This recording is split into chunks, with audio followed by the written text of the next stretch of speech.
Hi friends, I am DK. நீ day 8 இருக்கும். டே 8 என்ன பார்க்க போகிறோம்னா மோனாட்சி, அதாவது மன்னராட்சி அப்படின்னு சொல்ல போனோம். இதுதான் ஃபஸ்ட்டு அந்த பாலிடிக் சிஸ்டம்.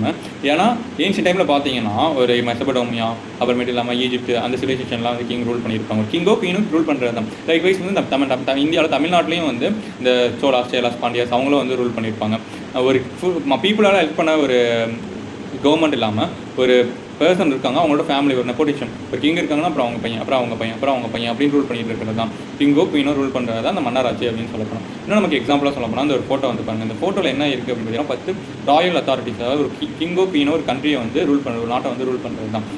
அதுக்கப்புறம் யார் இருப்பாங்கன்னு பார்த்தீங்கன்னா நொபிலிட்டி அண்ட் அட்மினிஸ்ட்ரேஷன், அதாவது யாருன்னா அந்த கிங்கோ குயினோ இருக்காங்களா அவங்களோட ஃபேமிலி மெம்பர். அப்புறம் அந்த நிர்வாகம் அட்மினிஸ்ட்ரேஷன், அந்த ஒரு மந்திரி அவங்களாம் இருப்பாங்களா, அவங்க அடுத்த ஸ்டேஜில் இருப்பாங்க. இப்படி அவங்க கீழே பார்த்தீங்கன்னா வந்து ராயல் ப்ரொடெக்டர்ஸ், அதாவது வந்து அந்த கிங்கோ குயினை வந்து ப்ரொடெக்ட் பண்ணுறதுக்கும் சில சேஃப் கார்டு இருப்பாங்க. ஸோ அவங்க அடுத்த ஸ்டேஜில் இருப்பாங்க. இப்போ கீழே இருக்கிறவங்க யாருன்னு பார்த்தீங்கன்னா லாயல் சப்ஜெக்ட்ஸ், அதாவது வந்து அந்த கிங் குயின் அவங்க ஃபேமிலிக்கு வந்து ஒரு விசுவாசமாக இருக்கிற பொதுமக்கள், சாதாரண பீப்புள் அவங்கெல்லாம் சொல்ல போனால். ஏன்னா ஒரு கிங்கோ குயினை தப்பு பண்ணால் வந்து எதிர்த்து கேட்க முடியாது, அவங்கள வந்து அகெயின்ஸ்ட் பண்ணி கேட்க முடியாது. ஸோ அவங்களுக்கு லாயலாக இருக்கிறவங்க தான் கீழே இருக்கிற கடைசியாக இருக்கிற நார்மல் பீப்புள்.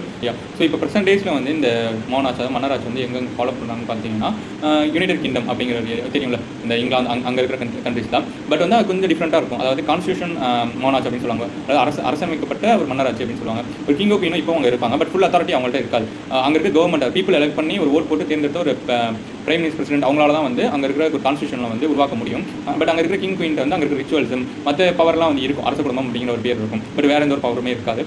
அதுக்கப்புறம் பார்த்தீங்கன்னா சவுதி அரேபியா, அங்கே இருக்கிற ரூலர் வந்து பவர்ஃபுல்லான ஒரு பர்சன். பட் இங்கே இருக்கிறது அதே மாதிரி அங்கே சேராது. இந்த இங்கிலாந்தில் இருக்கிற மாதிரி அங்கே இருக்காது, கொஞ்சம் டிஃப்ரெண்ட்டாக இருக்கும். அப்புறம் ஜப்பானில் இருக்க எம்பரர், அங்கேயும் வந்து இந்த கான்ஸ்டியூஷனல் மோனாட்சி தான். இப்போ தாய்லாண்ட்லேயும் கான்ஸ்டியூஷனல் மோனாட்சி தான். இந்த மாதிரியான கண்ட்ரிஸ்லாம் பர்சன்டேஜில் வந்து கொஞ்சம் ஃபாலோ பண்ணியிருப்பாங்க. கொஞ்சம் டிஃப்ரெண்ட்டாக இருக்கும். பீப்புள்டையும் வந்து ஒரு டெமோக்ராட்டிக்காக வந்து அங்கே போயிட்டு இருக்கும், அவ்வளோதான். இதான் வந்து மோனாட்சி அப்படிங்கிறது. இந்த வீடியோ பிடிச்சிருந்துச்சுன்னா லைக் பண்ணுங்கள், பிடிக்காதெல்லாம் கமெண்ட்ஸ் பண்ணுங்கள், உங்கள் ஃப்ரெண்ட்ஸுக்கும் தெரியும்னா ஷேர் பண்ணுங்கள்.